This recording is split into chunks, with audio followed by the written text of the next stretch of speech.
সে প্রথম আমার এখানে ইনক্লুড হয়েছে। এসএসসি পাস হয়ে আপনার বয়স 40, আপনার শিক্ষাগত যোগ্যতা MBA পাস, আপনি চাকরি পাচ্ছেন না। আপনাকে ভালোবাসে বিদায় 40 বছর বয়সে আপনাকে অফার করেছে, আসেন হ্যালো ডক্টরস বিডিতে আপনাকে চাকরি দিব, ঠিক কি না? এখন আপনি চাকরি পাওয়ার পর যদি মনে করেন যে ওনার শিক্ষাগত যোগ্যতা কম, আমার বেশি, আমাকে তো এই পদের জন্য না, আমাকে অন্য পদ দিতে হবে, এটা কি সমীচীন? তাকে তাহার ভালোবাসার প্রতিদান দেওয়া আপনাদের উচিত, ঠিক না?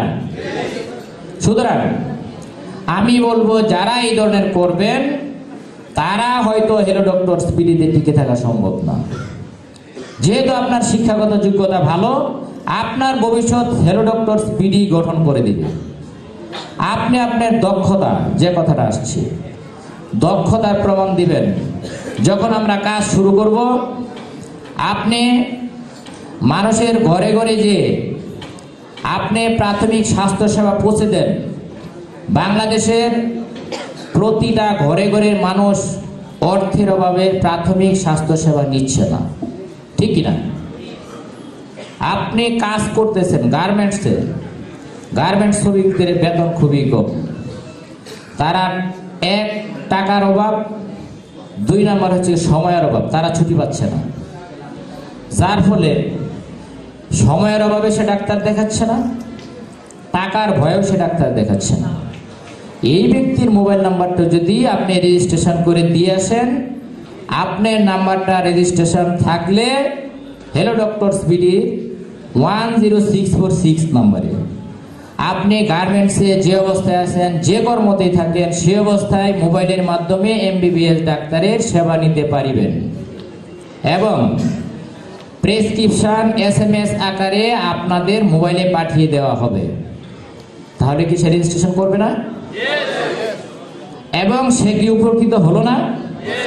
যখন অফিসের কাজ শেষ, বাসায় যাওয়ার সময় উনি ফার্মেসি থেকে শুধু ওষুধটা কিনে খাবে, তাতে করে তার কি লাভ? ডাক্তারকে ভিজিট দিতে হলো না, অফিস থেকে যে ছুটি পাবে না সেই ছুটিরও তার দরকার নেই। আপনার প্রতিবেশী সামান্য পেট ব্যথার জন্য একজন ডাক্তারের শরণাপন্ন হয়ে 500 টাকা ভিজিট দেয়, সেটা কি আপনি চান? আপনার প্রতিবেশী অসুস্থ থাকুক, সেটা কি আপনি চান? মনে রাখবেন, যে কোনো ছোট রোগ বড় রোগের অন্যতম কারণ। আমরা আমাদের অনারেবল MD স্যার স্বপ্ন দেখিয়েছেন বাংলাদেশের একটি ব্যক্তি যেন ছোট রোগের জন্য আর কখনো কোনো ডাক্তারের শরণাপন্ন হতে না হয়। আমরা আমাদের অনারেবল MD স্যার স্বপ্ন দেখিয়েছেন মুঠোফোনের মাধ্যমে কিভাবে MBBS ডাক্তারের সেবা নিয়ে SMS করে ঘরে বসে প্রেসক্রিপশন পাওয়া যায়, সেটাকে বাস্তবায়ন করার দায়িত্ব আমাদের এবং সেই বাস্তবায়ন করার মাধ্যমে আমরা আমাদের কর্মকে নিশ্চিত করতে চাই। আমি কথা দিয়ে গেলাম আপনাদেরকে, হয়তো আপনারা জানেন না আমরা কত বড় অর্গানাইজেশনে কাজ করতেছি। গত 26 তারিখ আমরা সিলেট বিভাগীয় অফিস উদ্বোধন করে আসছি, সেটা হয়তো আপনারা বিভিন্ন সামাজিক মাধ্যমে দেখেছেন। আমি এখানে ঘোষণা করে যেতে চাই, আমরা কথা দিয়ে যাচ্ছি যেদিন থেকে রেজিস্ট্রেশন শুরু হবে, রেজিস্ট্রেশন যদি বা সারা বাংলাদেশে 1 কোটি গ্রাহক তৈরি হয়ে যায়, এরপর থেকে 64টা ডিস্ট্রিক্টে 64টি হসপিটাল করে দেওয়া হবে হ্যালো ডক্টরস বিডি।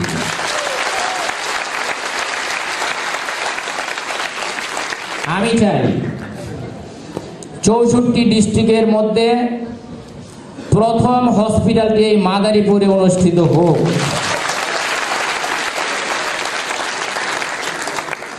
শুধু তাই নয়, যে সকল উপজেলায় অথবা থানায় প্রথম 20,000 গ্রাহক তৈরি হবে,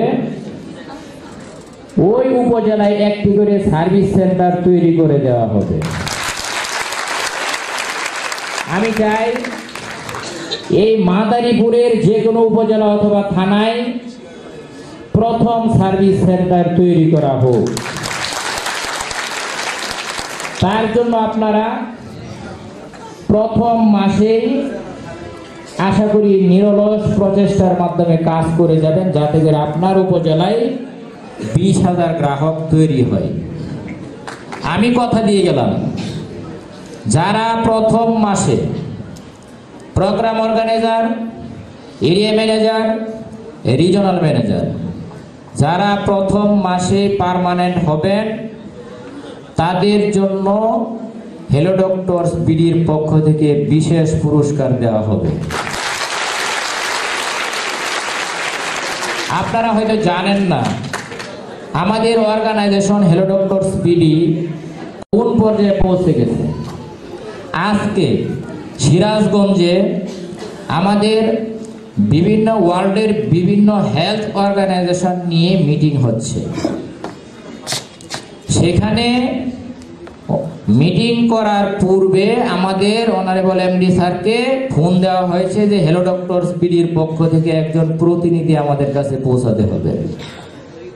সুতরাং স্বাস্থ্য সেবা সংক্রান্ত বাংলাদেশের যে কোনো জেলায় যে কোনো ধরনের মিটিং হোক না কেন, হ্যালো ডক্টরস বিডি একমাত্র প্রতিষ্ঠান প্রাইভেট সেক্টরে যেখানে আপনার স্বাস্থ্য সেবা সংক্রান্ত যে কোনো মিটিং করতে হলে হ্যালো ডক্টরস বিডিকে আমন্ত্রণ করতে হবে। সুতরাং আপনারা ধরেই নিতে পারেন যে আমরা কত বড় অর্গানাইজেশন আছি। শুধুমাত্র আপনাদের ধৈর্য ধরতে হবে, দক্ষতার পরিচয় দিবেন কাজ শুরু হওয়ার সময়। যদি দক্ষতার পরিচয় দিতে পারেন, আমি আপনাদেরকে কথা দিয়ে গেলাম, আপনাদের সময় দিতে হলেও আপনাদের কারো চাকরি কখনো যাবে না হ্যালো ডক্টরস বিডি থেকে। আমাদের অনারেবল এমডি স্যার গুরুত্বপূর্ণ কথা বলবেন। আমার বিশ্বাস আপনারা স্যারের কথাগুলো ধৈর্য সহকারে শুনবেন, কারণ উনি 20,000 লোকের কর্মের সৃষ্টি করে দিয়েছেন, যার বদৌলতে যিনি আমাদের স্বপ্নদ্রষ্টা, ঘরে ঘরে প্রাথমিক স্বাস্থ্য সেবা পৌঁছে দেওয়ার জন্য যিনি স্বপ্ন আমাদেরকে দেখিয়েছেন, উনি আমাদেরকে আগামী ভবিষ্যৎ কিভাবে সাজাবো সেই প্রসঙ্গে কথা বলবেন। ওনার কথা সকলে আমরা ধৈর্য সহকারে শুনব। আমি আপনাদেরকে প্রাথমিক স্বাস্থ্য সেবা, আমরা অনেকেই মনে করি আমি কিভাবে কাজ করব, কাজ সম্পর্কে আমাদের ট্রেনার সব বলে দিয়েছেন। বাংলাদেশ না, পৃথিবীর এমন কোন দেশে কি আছে আপনাকে 3 মাসে কাজ করাবো, সারা জীবন বেতন দিব? আছে? আমাদের অনারেবল এমডি স্যার সেই পদ্ধতি আমাদেরকে শিখিয়েছেন। আমাদের কাজ শুরু হওয়ার পর থেকে আপনি 3 মাসে কোন রকম কষ্ট করে হলেও 1000 নাম্বার রেজিস্ট্রেশন করেন, আপনাকে আজীবন ঘরে বসে বেতন দেওয়া হবে।